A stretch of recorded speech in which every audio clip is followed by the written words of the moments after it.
Here comes All Hal. right, here we go. There he is, Hal Elrod. Welcome, young man. Yeah. Hey, Bart, good to see you. Likewise, good to see you, my friend. So this is a special time for us. Typically, we shoot at the night, but for a special guest, we're rolling out the red carpet for you. I appreciate it, man. I appreciate it. Yeah, family time is sacred, and I loved when you sent that message back to me and said, "Yeah, I'd love to." And that's the beautiful message. Like just kind of knowing what you are and who you are and what's important to you. So, I'll tell you what, let's dive in. I want to tell you, I want to give you as best as I can a proper introduction. Prior to this week and most weeks during the clinic. So I have a clinic that when I see patients in, and they're always asking me, "Doc, who's coming on this week? What's the topic?" So I said, well, I got this guy coming on. His name is Hal Elrod. And right there, they stopped me. So I'm like, Hal Elrod's coming on your show, the Miracle Morning guy? So wow. Yeah, absolutely. Yeah. And what's been fascinating, Hal, is the different genre, from the young to the old. Wow. That's been really impressive. And we'll chat about that in just a moment. Yeah. Most of them, the familiarity is the Miracle Morning, which I want to do a deep dive in today if we can. So yeah, let me give you a little bit of an intro, the best that I can. I'm sure I'm not giving as much credit as I should to you, but nonetheless. So I know you've been married for at least 11 years now and 2 wonderful children. Yeah. And I know that is a huge priority, and the ability to connect and grow and experience with your family is literally on the top of your list.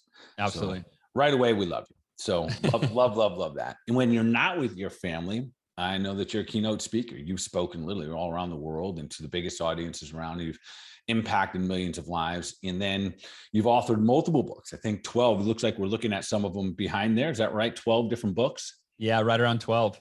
Yeah. I lose track after 10. I'm just like 10-ish.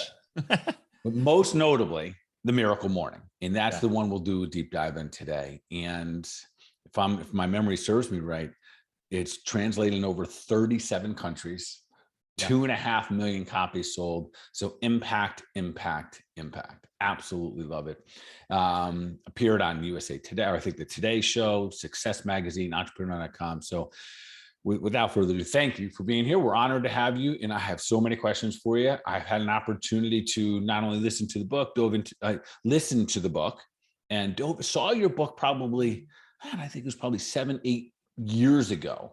Yeah. There was a speaker at a conference I was at talking about developing a morning ritual, and we're going to go full circle today. So thanks for being here, my friend. Appreciate it. No, it's an honor, Bart. Thank you for having me. Thank you for the kind words. When you read that stuff, sometimes I feel like it's a different person. It feels weird to hear it read about you, but no, man, it's really, it's an honor to be able to connect with you. And just from the way that you introduced me, right? I sense your heart, your authenticity. So I feel like I'm in a good safe space to go really deep as you want to go with the Miracle Morning. Beautiful. So the part of that I left out, which we're going to dive into now, is that you have had not just 1, but 2 near-death experiences. I guess technically you died for 6 minutes. So, and that by itself is just a huge thing. I don't think most people could truly comprehend that. But if you could you just start us right there, Hal, and talk to me how this journey started? Because every time I hear it, it literally humbles me, quite frankly, humbles me. And I think it will for our listeners, about the things that we really think are tough and things that aren't so tough in relative to life. Yeah. Yeah. So I was 20 years old, and I was working for Cutco Cutlery. I was a sales rep for Cutco. And one night I gave a speech at one of their events. It was a regional event. And that night, driving home in my brand new Ford Mustang, I just bought my first new car with my Cutco commissions, about 3 weeks prior. And I was that night driving home on the freeway. A drunk driver crossed the center divide and hit my Ford Mustang head on at 80 miles an hour.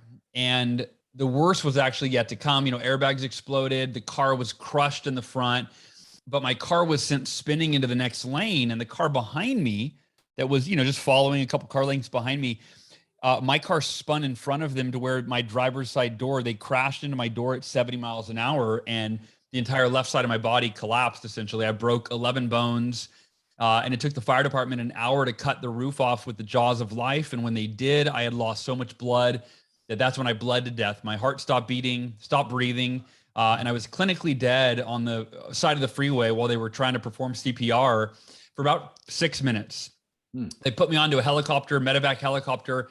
They revived me and sent me to the hospital. And I spent 6 days in a coma, came out of the coma 6 days later to find out that, I'm waking up, not understanding why I'm in a hospital. And finding out I had 11 broken bones.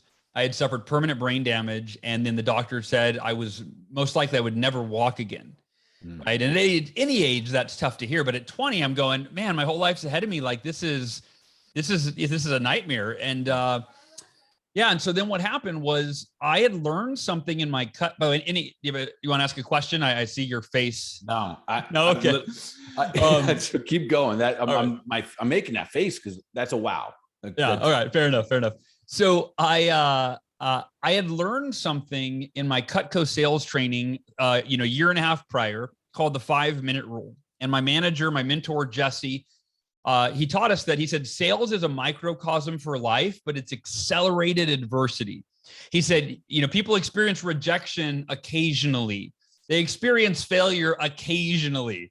He said, you're going to experience it every single day. You're going to be rejected. You're going to set goals. You're going to fail. You're going to, you're going to leave. You're going to go to 5 people's houses. Nobody's going to buy anything on some days. And he said, he taught us what's called the 5-minute rule, which he said, when something goes unaccording to your hopes and expectations, he taught us set your timer for 5 minutes. And you give yourself 5 minutes to feel your emotions, bitch, moan, complain, cry, punch a wall, like whatever. Don't suppress, feel it all. And he said, but when the timer goes off after 5 minutes, you acknowledge, I can't go back in time and change this. So there's no value in wishing it didn't happen. There's no value in perpetuating this emotional turmoil, feeling sorry for myself, feeling upset, feeling angry. He said, if you want to be successful in life, you have to learn how to accept the things you can't change and then quickly move on and be proactive to change the things that you can. And so you fast forward a year and a half later, I wake up from a coma and about a week goes by and I'm processing, what's my life going to be like? What if I'm in a wheelchair the rest of my life? And I went, you know what? I can't change that I was in a car accident. I can't change that I have permanent brain damage. I can't change that I might never walk again. Now, I wasn't willing to accept that as my fate yet until it was proven otherwise. I concluded the doctors are experts in medicine. They're not experts in me. So I'm going to figure out this walking thing, but we'll get to that. But I just decided I can't change it. So I'm going to choose to be the happiest, most grateful I've ever been while I endure whatever this recovery is going to be. The pain that I was in, learning to walk, all of these things. I thought, and I told my dad, I said, Dad, if I'm in a wheelchair the rest of my life, I've decided I will be the happiest, most grateful person you've ever seen in a wheelchair because I'm in a wheelchair either way. And it doesn't make sense to me to let my unchangeable circumstances determine my quality of life, mentally and emotionally speaking, right? And the doctors thought I was in denial. They thought I was delusional, right? They didn't buy it. And it really was. I had taken that 5-minute rule, which was, to be fair, it was taught for much milder adversity, right? Like no sales and canceled orders. But I realized the concept was, and it's really it's a Buddhist concept, right? The idea that all of our emotional pain is self-created by our resistance to our reality. And to the degree that you resist reality, in other words, the degree you wish and want that the thing that happened or is happening now wasn't happening, the degree that you resist reality determines the degree of emotional pain that you experience. And so I realized I'm in a wheelchair the rest of my life. If that's the case, I'll be at peace with it, but I'm going to focus on, I'm going to visualize, I'm going to pray about walking again.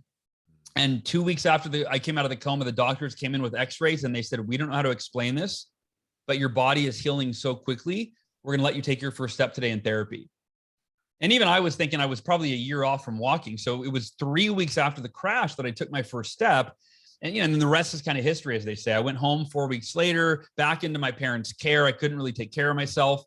Didn't have use of both hands, just some other injuries and such. But, and then I started speaking at high schools and colleges, sharing my story, started writing a book called Taking Life Head On. And then that was kind of that was the pivot from my sales career into a career of just helping people to overcome their challenges, fulfill their potential, and, and try to lead by example. Wow. So much there. 20 years old, having that, we'll call it experience, not even that mishap. We'll just call it experience to have that happen. And then quickly. So from that time frame you just told me, within 3 weeks, I'm sure there was a moment there where you're, it was poor me kind of moment, but quickly, it sounds like you got your thoughts and your literally your vibration in line. So I'm also thinking there that there was probably some people that there was some support there. I think huge first of all, support. Just think about if you were dead for 6 minutes, thank goodness whoever showed up that night, like they were committed to excellence. And committed to make sure that they, you know what I mean? Like, because they could give up after 2 or 3 or 4 minutes, right? And go, looks like we lost him, right? Yeah.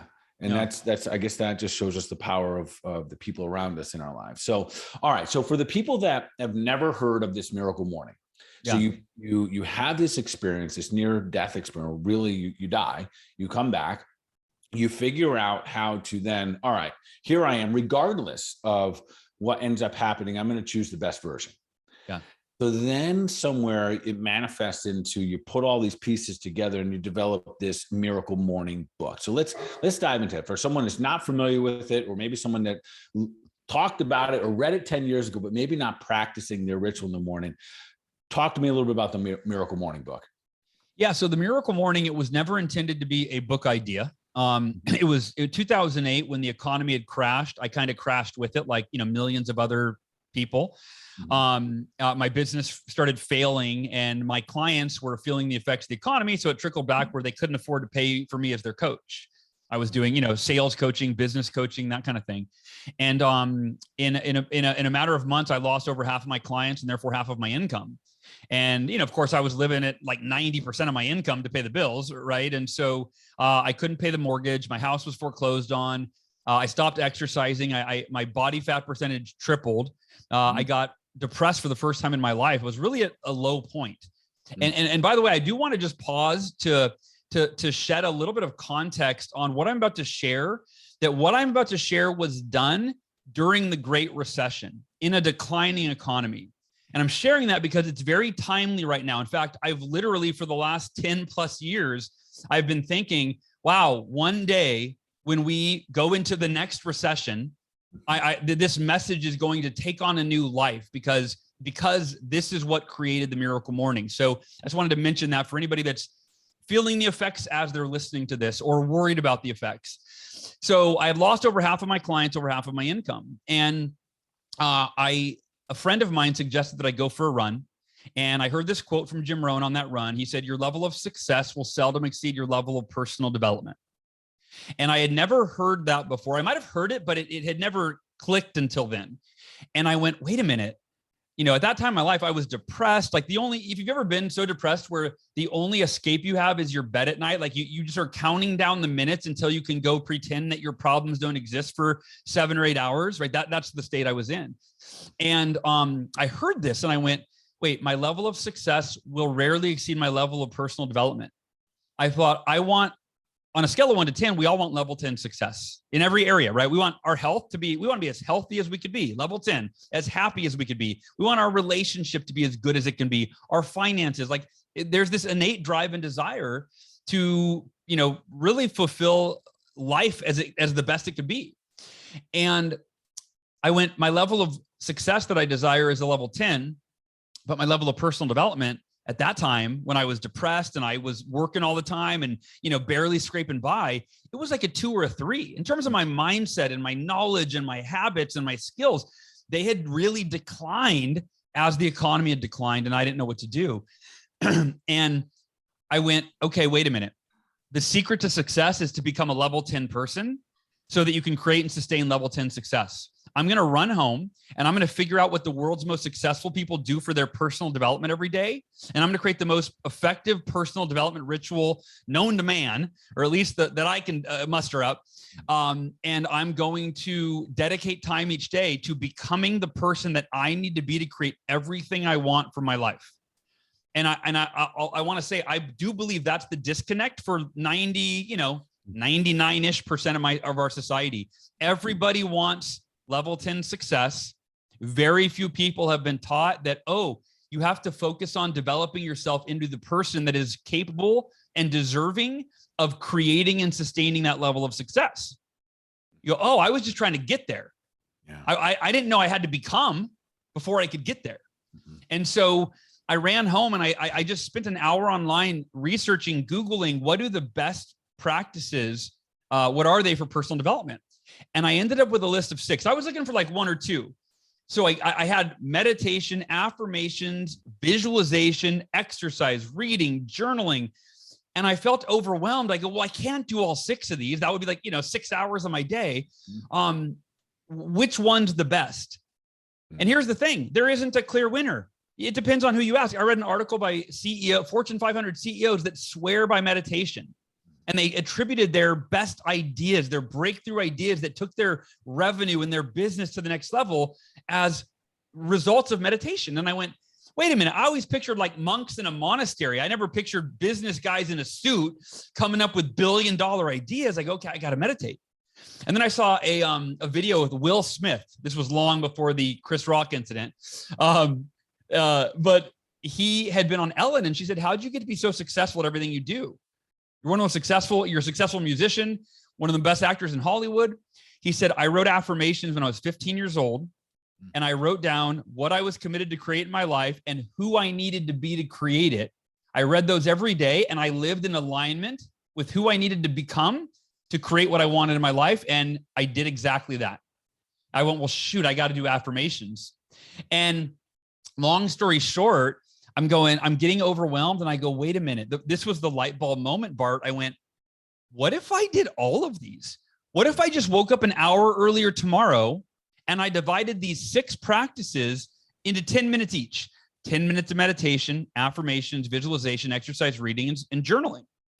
And that night I went to bed feeling like a kid on Christmas Eve. I had been so depressed because I had lost hope. And if you've ever lost hope before, right? If you've ever been down for so long and your hope is just dwindling, right? That's one of the major causes of depression. And I had hope again. I went, this could be it. This ritual, this could be it. Woke up the next morning, didn't hit the snooze button like I'd been doing for 6 months. I jumped out of bed, ran in the living room. The night before I had 6 browsers opened. How do you meditate? How do you do affirmations? How do you visualize? I didn't know what I was doing, but even, and I fumbled my way through it that morning. Like my meditation was choppy and my mind was racing. I didn't know if I was doing it right. My affirmations, the way I was reading them online, felt super inauthentic. I am wealthy when I knew I wasn't. All these, it was just cheesy.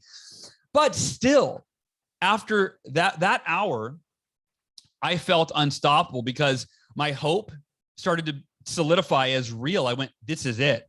If I start every day like this, feeling the way I feel now with the clarity and the energy and the motivation and the knowledge that I'm just cracking the surface on, it's only a matter of time before I become the person I need to be to create what I want for my life and turn this around. And so I committed every single day. And what ended up happening was I thought it would take a year. I was thinking of the compound effect, 1% better every day. Bart, in less than 2 months, in the middle of the Great Recession, I just want to remind folks, right? So the economy was getting worse. My personal income had plummeted to less than half of what it was before the recession. In less than 2 months, I more than doubled my income. I went from being in the worst shape of my life physically to committing to run a 52-mile ultra marathon. And I had never run outside of that 1 mile in PE class that I dreaded every year. And my depression didn't take 2 months to go away. It went away on day 1, or it didn't go away completely, but it started fading day by day by day. Depression was replaced with determination and with confidence. And after that, I went, this is life-changing. I went to my wife. I said, sweetheart, this morning routine just changed our life. It feels like a miracle. And she goes, it's your miracle morning. I go, yeah, I love that. Miracle morning. And I wrote it in my schedule every day as Miracle Morning. And then I started teaching it to my coaching clients. All of them resisted. They said, I'm not a morning person, Hal. I said, I know, but you pay me to challenge you to do things that are out of your comfort zone that will make you better. I'm telling you. this has changed my life in the last 2 months more than anything. So they all committed. And I think I had 14 clients at that time. The next week, 13 came back, 13 had followed through. And almost every single one of them, it was the same thing. It was, oh my gosh, I never thought I could become a morning person. I did what you said. I'm now a morning person. And I just had the best week in my sales career. And I started going to the gym again. And I just read, a book that's been on my shelf for 6 months, right? And then that's when the light bulb went off and I went, if the Miracle Morning worked for me and I wasn't a morning person and it worked for all of my clients, none of them were morning people, this could work. This could change the world. Like this could change anyone's life. And that's when I thought I have to write a book. And I set a goal to write a book that year and I failed. I got a few chapters in. So I recommitted the next year and I failed. So I recommitted 2011 and finally, actually it published December 2012. Took me over 3 years to write the book. I'm a slow writer, but I persisted. And now, you fast forward almost a decade and over 3 million people have read the Miracle Morning. It's translated in 37 languages. Every day I'm in awe. I feel humbled. I feel like the conduit for this message that came through me that I take very little responsibility for. And I'm just humbled. And I feel like I'm a servant. Like there are 3 million people that have heard of the Miracle Morning and roughly 9 billion that I have to spend the rest of my life trying to figure out how to reach those people. So that's the mission I'm on now. Wow. I love it. That's amazing. And especially I think, it really does correlate to where we are right now. You did that in the worst of times and it would have been okay. So there's already several connections here. It would have been okay, Hal, along the way, if you just quit, right? You could have decided not to, train your body or get that mindset after you're injured. And then same thing during depression, you'd be like, oh, I'm broke and now I can't do this, can't do that. Yet right in the middle, I think that applies so well to now. So we're in these unprecedented times again. Yeah. And of course, these things are going to show up. So let me throw a couple of statements at you and just tell me what comes off the top of your head here. Right. Discipline creates lifestyle. That's funny. That's in the Miracle Morning. I think my friend Peter, I heard that from Peter Voogd. Yeah. But discipline creates lifestyle. You think about it. Or you could also say habits create lifestyle, right? But discipline creates habits. So I think we just cut out the middleman of habits by saying discipline is what creates lifestyle. And it does that by creating habits. And the beauty of creating a habit is habits only take discipline to create. And then the amount of discipline they take to maintain it is significantly less. They still take it, but right. It's that doing something we've never done before, or that we haven't done in a long time, or that we've never been consistent with, right? That's challenging. It's hard. It was hard for me to see myself as becoming a morning person when I had spent my entire life telling me that I wasn't a morning person, right? But after those 30 days, I believe in living your life in 30-day challenges, because roughly 30 days, you can change any habit. So I always think of there's 3 phases to this. If you want to make a change in your life, plan on this. The first 10 days of that 30-day habit or challenge, first 10 days are the unbearable phase. And it's mostly mentally unbearable, sometimes physically, right? When I started running, my body ached, everything ached, right? When you start working out, you're so sore in the beginning, right?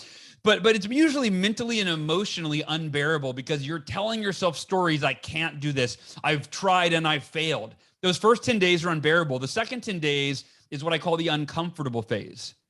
You're starting to see, okay, I've done this for 10, 11, 12, 13 days. I can do it. But I still don't enjoy it. There's still a part of my old identity that's hanging on, trying to grab me and hold me back, right, from going to this next level. That's the unbearable phase. And the third phase is what I call the unstoppable phase. Somewhere between days 21 and 30, you reach a point where you do it without any effort. You don't even hear that voice in your head. You wake up, for example, you turn the alarm off, you go in the living room, you start meditating, you open your journal, whatever, right? And then it hits you, go, wait a minute. I just did that without even thinking. It's effortless. And you become unstoppable once you reach that point. So the question for everybody, right, is for the changes you want to make in your life that will literally, once you have the discipline to commit for 30 days, and I encourage you to find someone to hold you accountable. That's a huge part of it. Whether it's a coach, a friend, a mentor, have somebody that you're checking in with regularly, that you've given your word to, that knows why the change you want to make is important.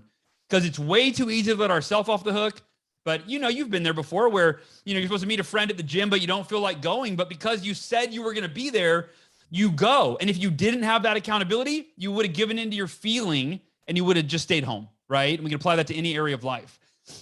So that 3 phases, and that's the end of the Miracle Morning book. It ends in a 30-day challenge, walking people through those 3 10-day phases so they can make it a permanent change. So discipline creates lifestyle because it takes a conscious decision, a discipline to take the action, to commit for the 30 days, to then make it a habit where it takes much less effort and it becomes part of who you are. Yeah, that's beautiful. So can we back up a little bit? You mentioned when it comes to the Miracle Morning, and again, I'm going to recommend everyone get the book, get the Audible, somehow bring it back into your life. Can we go a little deeper? Because you mentioned that the first part, meditation, I think you also call that silence. Yeah. You talked about the affirmations. I think you mentioned it all, the visualization part. That's the third. Yeah. It's the savers: silence, affirmations, visualization, exercise, reading, and scribing. So savers is the acronym that my wife actually helped me come up with. She's my muse, that made it memorable. And that for people, it's amazing how many people they don't reference the Miracle Morning. They actually will reference their savers. I do my savers every day. The savers have changed my life, right? Yeah, you pointing at yourself, right? So I didn't realize the how impactful that acronym would be. Yeah, it's fascinating. So your body was completely broken down. So here we are. We're this show is a Health Made Simple show, and I've been seeing patients for years as a chiropractor. For 25 years, been practicing. And all the things you're talking about, especially when it comes to health and achieving what we want, often we think it's so far ahead of us. I love the way you broke down those 30 days, because literally in the beginning, your mind is the biggest obstacle there. Sure. So talk to me a little bit about, you must have discovered a lot when it comes to your physical body. You said you were a non-runner, end up running 50 plus miles, something crazy like that. And then I've also, either in your book or I've heard some other talks you've done, talk to me about how yoga, we actually have, the big part of our audience today are yoga practitioners. We have a yoga teacher training school. We have instructors all over the country. So how does yoga fit into your life? Because, a lot of people aren't yogis, right? It's sure. Yoga's not for me. I want to lift my weights or whatever. So maybe just kind of walk down that aisle as well. Yeah, when I started the Miracle Morning, which the E in savers is for exercise. Again, I'll just run down these if anybody's like taking notes or something. The first S is for silence. That's your prayer or your meditation or your breath work time. The A is for affirmations, and we can get deeper into all these. The V is for visualization. The E is for exercise. The R is for reading. And the final S is for scribing, which is a fancy word for writing, or in this case, journaling. But the J would have made the acronym awkward, right? Savor J. But so for me, exercise, is at that time I wasn't doing any of it, and it was part of what made that such a factor was that I had gone on a run that morning, and just getting the blood and oxygen to my brain, I got more clarity, in 5 minutes of running than in 6 months of sitting in my office trying to stare at my computer and figure things out. Right. So I went, man, that I want that juice every morning. I want to, increase my energy and I want more vitality and I want to get back into shape and all those things. Right. And then I discovered yoga very early on. And I think I was Googling, best forms of exercise, something like that. Yoga came up. I ended up getting a Rodney Yee yoga DVD. Huh? Rodney Yee is, I don't know if he's still teaching yoga. I would imagine he is, but this was 12 years ago. But anyway, yeah, I started doing yoga and I realized if I had to choose a single form of exercise, this would be the one. It's strength training, right? It's flexibility. It's cardiovascular. I had never done yoga and I went to being addicted to yoga. It became my favorite form of exercise. And I was training for the ultra marathon. So of course I was running every day. But the yoga practice was part of my daily ritual. Yeah, it's interesting. So I'll often use the phrase rigid mind, rigid body, flexible mind, flexible body, and they're kind of inverses. And you see it really play out in life. Yeah. Where if we're too rigid in one area, and yoga really will challenge it. So I love that you have that experience, and to the same note or the same conversation of meditation, a lot of people are intimidated, I think, by that word. I love it now. I used to think there's no way I'm meditating. I'm not going to sit down for an hour and clear my mind. Yeah. And then I learned there's other methods here. I could do a gratitude meditation. I could be 3 minutes. Heck, you could do a minute meditation. Because I think you've also talked about maybe you don't have an hour a day. Yeah. Is there a shorter version for the people that need to start at a different length? Yeah. There's a chapter in the book called the 6-Minute Miracle Morning. And whenever I say that, it always sounds gimmicky to me, but it's actually not. The way it came about was organically. I just kept catching myself not having a full hour in the morning because I had an appointment or whatever. And it was this all or nothing mentality that a lot of us have, right? If we can't do it all that we planned on, that we wanted to, the perfect vision we had for what we were going to do, we just do nothing. And so I kept doing that. And then one day I went, I don't have to leave for like 15 minutes, 10 minutes. What if I just do 1 minute of each of the savers? One really focused, really present minute. So I just sat there in silence and I quieted my mind. I followed my breath for just a minute and I felt calmer, right? I felt more centered. And then I pulled out my affirmations and I read a few affirmations that reminded me of who I'm committed to becoming and what I'm going to do today and my highest priorities. It just took a minute, right? And I was like, I'm now it's top of mind, what's most important to me. Then I visualized myself, doing my most important task that day, right? I went through all the savers. I did 60 seconds of jumping jacks and I was like, okay, right. That's get to going. Right. And, and then I went, and then that became part of whenever I didn't have time, it was my no excuse miracle morning. There is no excuse to not do 6 minutes. Right. And so it was that whenever I couldn't do the full hour, I would do 6 minutes. And then from surveying our community, probably 30%, most people do an hour, but like 30% or so do a 30-minute miracle morning on a daily basis. They do 5 minutes for the savers for each, or you can customize the time frame, right? In an hour, I might do 20 minutes of reading and only 5 minutes of silence, 5 minutes of affirmations, 5 minutes of visualization, or I might do 10 minutes of exercise, right? You can really fit the puzzle however you want to do it. Yeah, I love that. And I would say for the listeners, challenge yourself in the beginning for the discipline of the longer route to fully experience it. That'd be my suggestion. Yeah, and totally. Then, because I also believe that once you've got that down, just like anything else in life, you're talking about momentum, then that 6 minutes, it puts you in that state a lot faster, which is awesome. So practice. If you've never done this before, that morning ritual. Well, let's talk about morning. Does it have to be morning only? So a question I get a lot, and the answer is no, and more so yes. Meaning, if you meditate, do affirmations, visualization, reading, journaling, any of those practices, any of the savers at any time of the day, they are beneficial to you, right? Amen. So that's the, no, you don't have to do in the morning because they're going to benefit you anytime. Here's the difference. How you start your day sets the tone and the context and the direction for the day that you live, right? How you enter into that day. If you enter in stressed out, if you procrastinate on getting out of bed, right? You're starting the day that type of you, that version of you.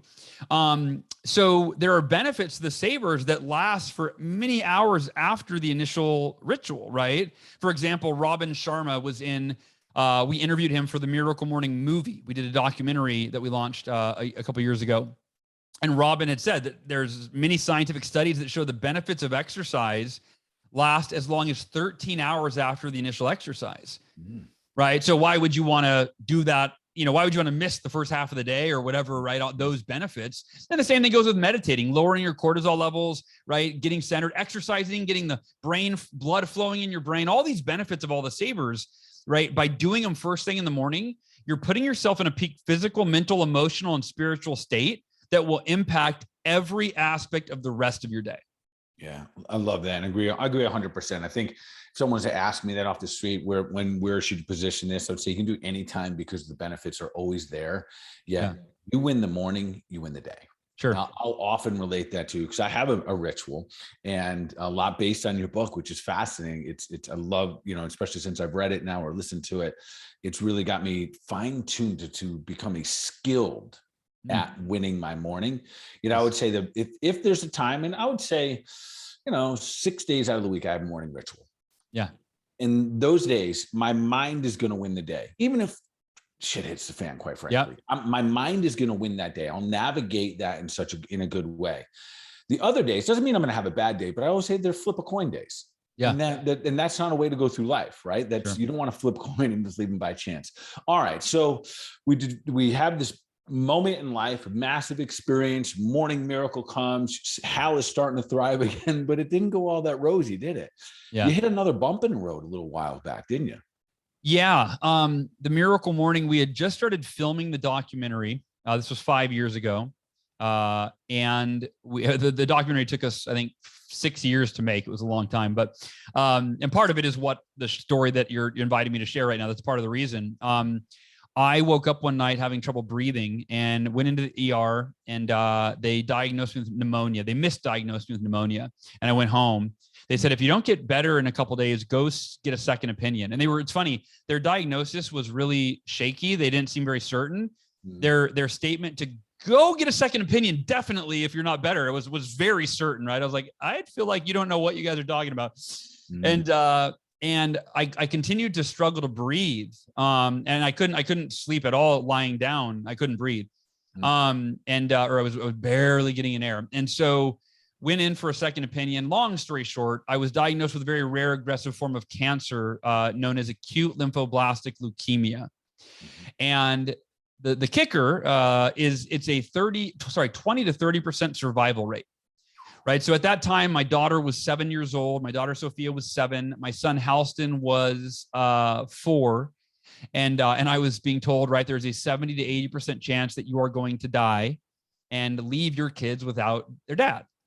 And so that was the hardest news I ever had to take. My mindset, though, it's always the same. I live by what I taught about the accident. I went, okay, I can't change that I have cancer, but I can choose how I approach it.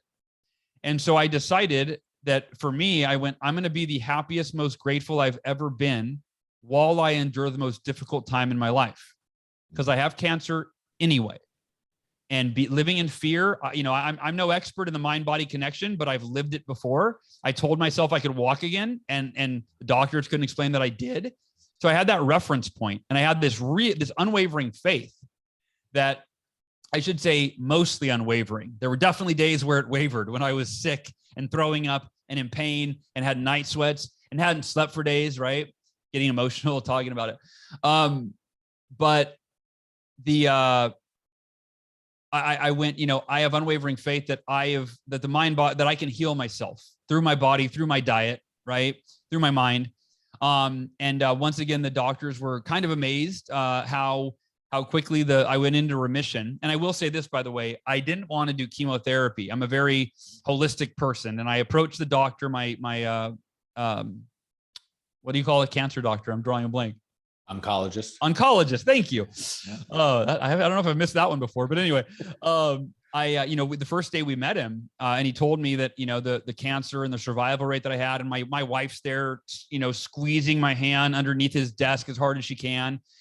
And I said, Doc, I don't think I called him Doc. I said, Doctor, I appreciate, what you're recommending. Cause he said, we want you to start chemotherapy in the next 24 hours, or you have maybe a week to live. That's what he told me. And I said, I don't want to do chemotherapy. I would like to pursue healing this naturally and holistically. And I'd like you to support me in that. And he said, Hal, I wish I could. I appreciate that you want to do that. You don't have that luxury. You don't have the kind of cancer that will afford you the time to see what works and what doesn't. He said, again, if you don't start chemo in the next 24 hours, I would give you a week, maybe 2 weeks to live. He said, a couple weeks ago, you were healthy. Now your heart is failing, your kidneys are failing, and your lung is failing. Your lung is collapsed. He said, your organs are failing and you are dying unless you do. And, I didn't know this guy, and I don't trust the traditional medical system anyway. So, I'm kind of in my head, like saying, screw you, buddy. Like, how dare you threaten me and try to scare me into chemo, And we went home and we Googled it and went, oh, shoot, he's not exaggerating. This is a cancer that kills you in a matter of weeks. I then called 2 of the top holistic oncologies in the country and asked if they would treat me. And they both said, sorry, but no one has experience curing your cancer naturally. It is so rare. It's so rare, they said, that I think it's like 1 in 6,000 people that get cancer. This is the cancer that they get. It's something like that. It's really rare. And he said, it's so rare that nobody has experience curing it holistically that your best bet is chemo. And that went against every fiber of every holistic bone in my body. I go, I'm going to go poison my body with chemo to try to poison the cancer. And so I did it. But here's what I decided. And anybody listening right now that has cancer, that knows someone that has cancer, that ever cancer comes up in your world, remember this.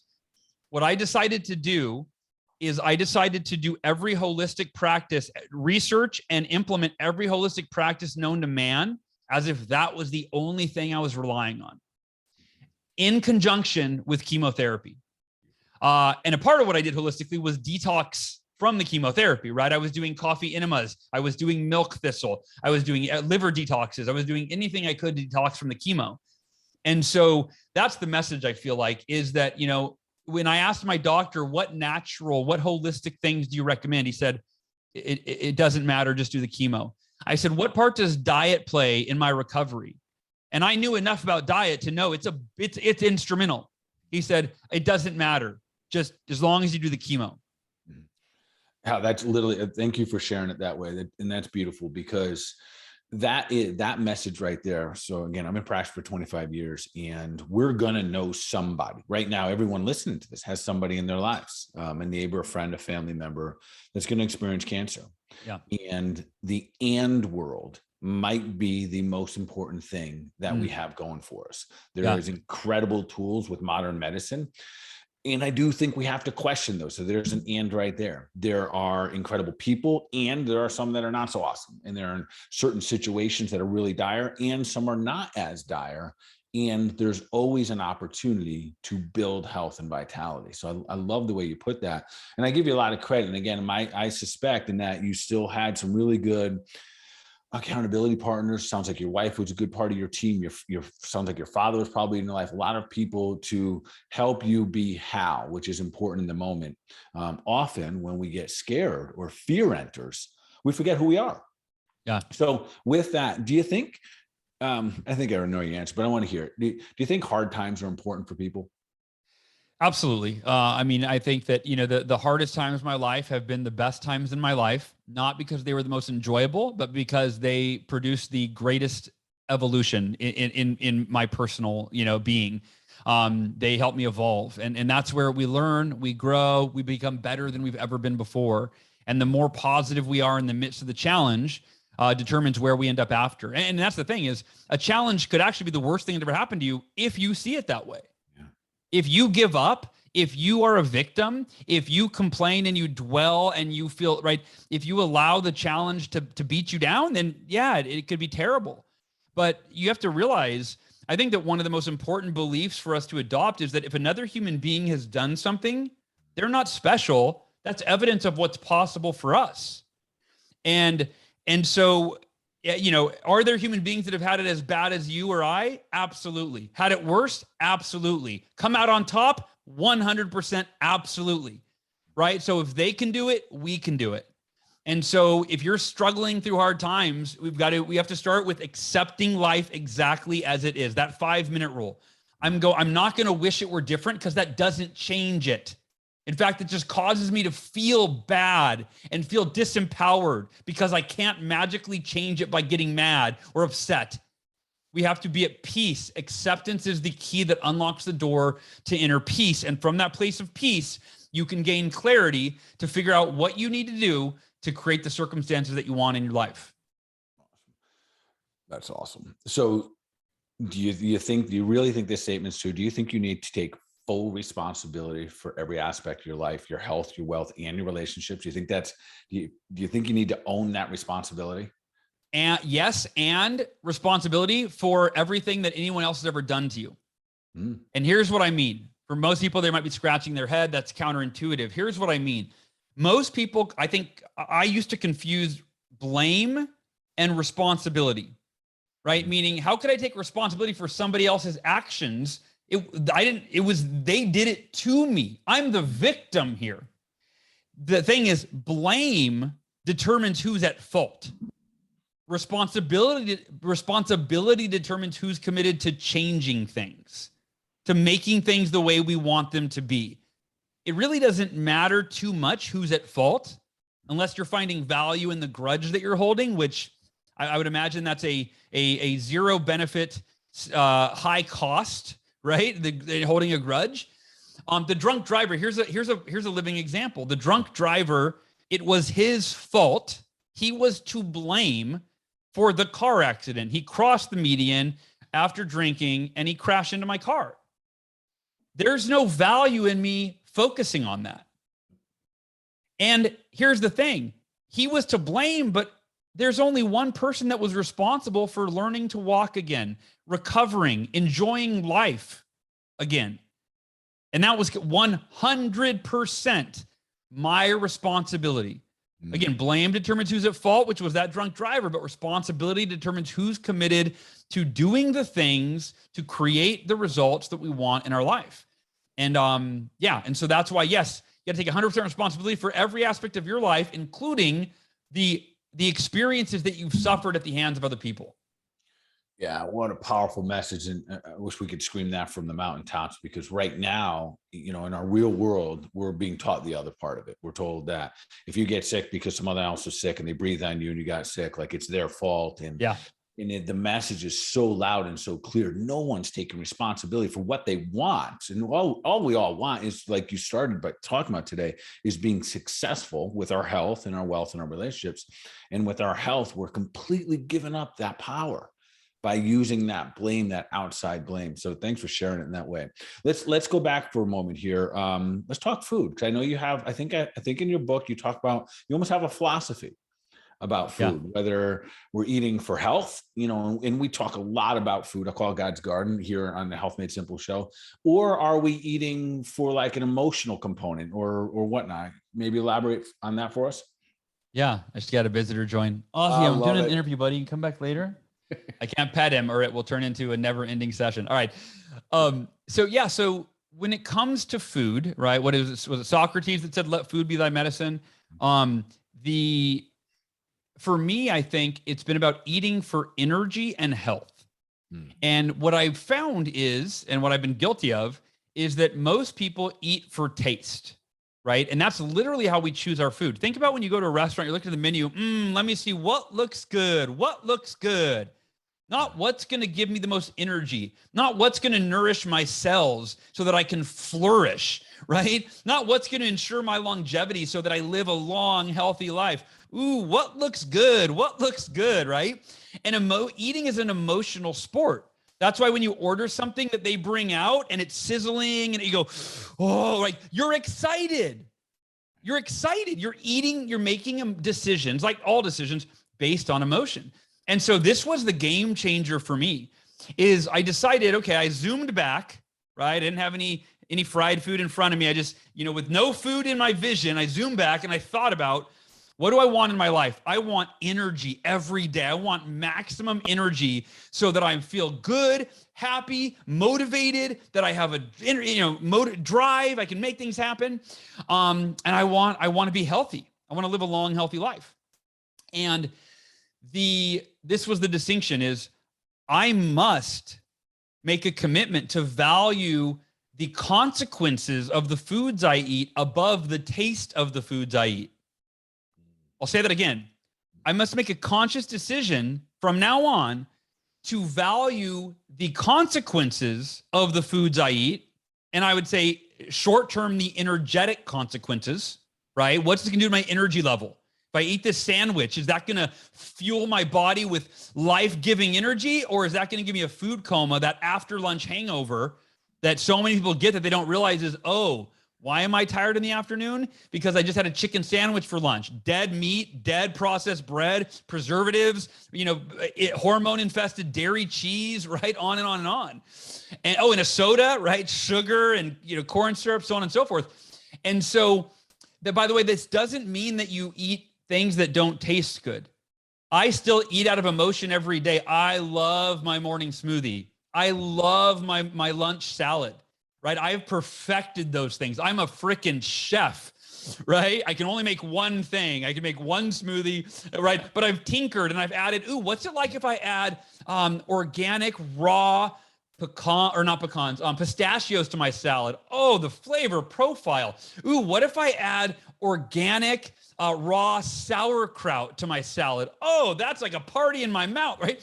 So I eat foods that taste amazing, but I choose them only if they fall into the first priority, which is these are healthy foods for my body. And the last thing I'll say on this, I'm raw vegan by day, meaning I eat foods that are still or very recently alive, right? They haven't been cooked. All the enzymes haven't been, burned out of them, right? They still have living energy in them that you can literally measure. That's raw vegan by day.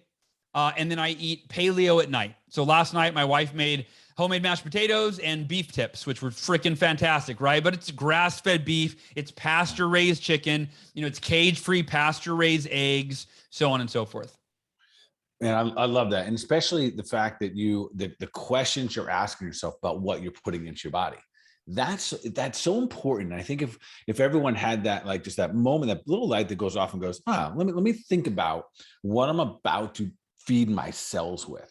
And that subtle little shift. And even, again, if it was a 30-day challenge and just kind of blended it right into the Miracle Morning there, absolutely wonderful. And especially, for your journey, going through cancer and stuff like that, if you were feeding sugar and soda pop, which would have been easy, again, for a lot of people, that's comfort. That's how we're trained, right? So it's fascinating. And especially in our culture, someone dies, we bring food. Someone's born, we bring food. You get injured, you get food. Your kids they get sick, probably not your kids, but your kids get sick. They stay home. They get some ice cream if their throat is sore. Yeah. And we feed them things that make their minds and their bodies more ill, a lesser version of themselves. So we often talk about the idea of eating. Are you eating for your health? Are you eating for vitality, to strengthen yourselves? Or are you eating because you're emotional, sad, bored, tired? Yeah. Once you start to ask those questions, the discovery is what I love the way you described it, because you see yourself getting excited and probably even hungry, that you get excited about real food again. Yeah. And the variety of foods, everything we've ever wanted is literally in God's garden. And the more you dial into it, and I think I'm very similar, where I'm not good at making many different foods, but the ones I'm good at, I'm really good at. Yeah. That works for me. And I love that philosophy right there. So you can call whatever you want. You could call that plant-based. Yeah, it's a lot of plants, and you have some, other grass-fed beefs or something like that. And it doesn't have to be rocket science. So I appreciate you sharing that, especially in the journey and your ultimate goal to have success with health. I think it's really that simple. So, and Bart, let me say this real quick on the 30-day challenge piece that you mentioned. That's really important for somebody to understand, right? Is that right now it's hard. One of the hardest things for us to do is imagine ourselves as different than we've always been, right? To imagine ourselves as different than we know. Wait, I eat that every day. I smoke that every day. I can't imagine not doing it. And that's where the 30-day challenge, right? If you really realize I need to stop drinking soda, right? I need to start eating a salad or incorporating a smoothie or whatever, right? You go, okay, I'm only 30 days away from that. I'm 30 days away from it becoming a permanent change. In fact, I might be only like 21 days away, and then it starts to get easier, right? And it's going to get easier every single day. And so commit to that 30-day challenge, knowing that you're right 30 days from now, that thing that you can't live without right now, you won't even miss it. And if you can eat healthy, raw, or whatever, just healthy foods, that's all you want. Like, I can't bring myself to eat unhealthy food. I can't. And if I do, because it's the only option for some odd reason, I'm like, I have to mentally go, okay, thank you for this food that is going to nourish my body as much as possible in this moment, Yeah, that's when you just fast. That's yeah. There you go. Exactly. And I'm more likely to not eat. Yeah. Yeah. So, and same thing, Hal, my wife and I are so committed to this over the years and recognizing how important is what we put into our bodies. We recently opened up an organic cafe. Nice. Never been in a restaurant business before, but for that purpose, that it really is that important. And we see in being in healthcare for 25 years, it's fascinating. When someone has cancer, someone has a heart attack, all of these things, what are the first things that they do? They change their diet and start exercising. Yeah. Why not just do it prior?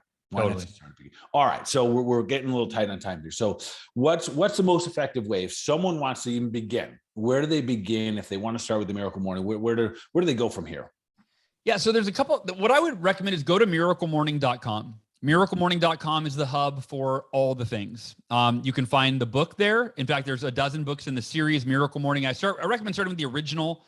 And then there's the Miracle Morning for salespeople and for, not chiropractors yet. We should talk about that one. Miracle Morning for parents and families, for college students, so on and so forth. So miraclemorning.com. Also the Miracle Morning app, which you can find it at miraclemorning.com, but it's free. And it's got, it has prompted journal where I kind of created what I think are some of the most effective journal prompts. You can journal every day or write your own entries. It has affirmations creators. It's got a timer for your savers. So it's got a bunch of different features. Has a tracker to keep track of your 30-day challenge and hold yourself accountable, and bells go off, and has videos in there from members of our community, all this stuff. So the app's really cool. And then last but not least, Miracle Morning movie, which you can also find on the website. The documentary, it's on Amazon Prime and, iTunes and all those sites. So kind of pick your own adventure. If you go, I think reading the book's the best start.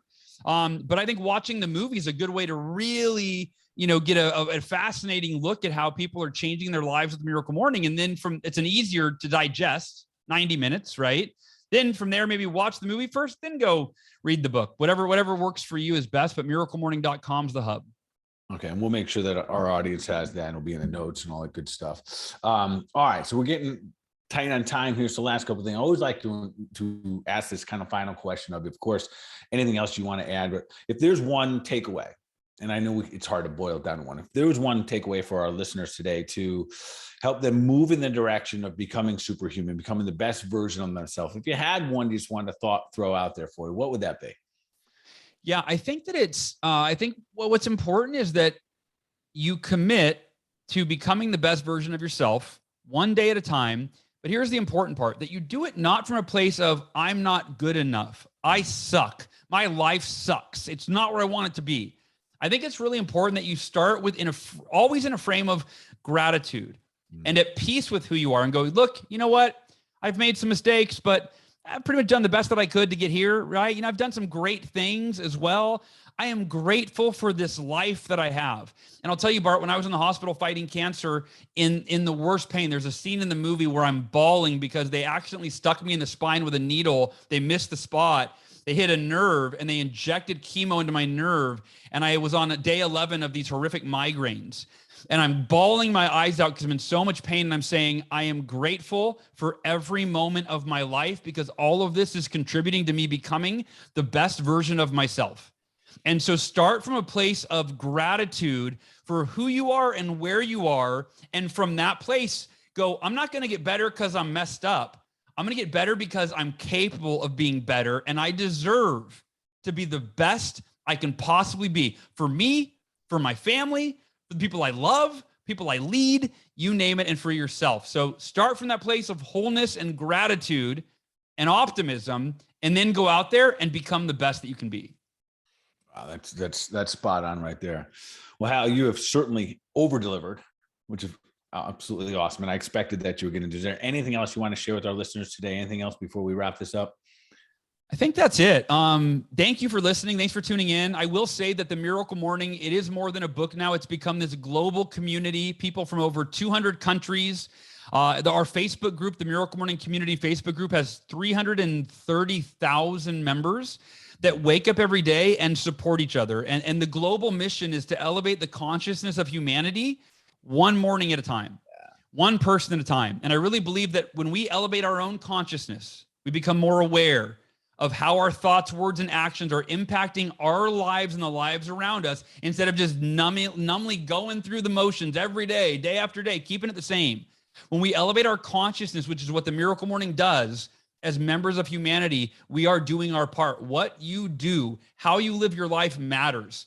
And I am on a mission. I'm leading this Miracle Morning community for us to elevate humanity's consciousness one person at a time. And you are that person. If you're listening right now, you matter that much. You are that person.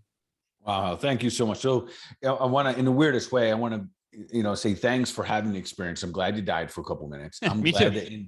And I'm so glad that you've been able to articulate this in such a way and let the spirit really run through you and share it with literally millions of people. I hope that you feel the love and the gratitude that you deserve, and that the impact that you're having on lives. And I know today with our listeners, this is going to keep spreading the wings. So thank you for thank you for being here today. We're honored to have you. Of course, keep doing your things. Maybe not have those same experiences, but keep leading the way here. Keep changing lives one morning miracle at a time. I love it.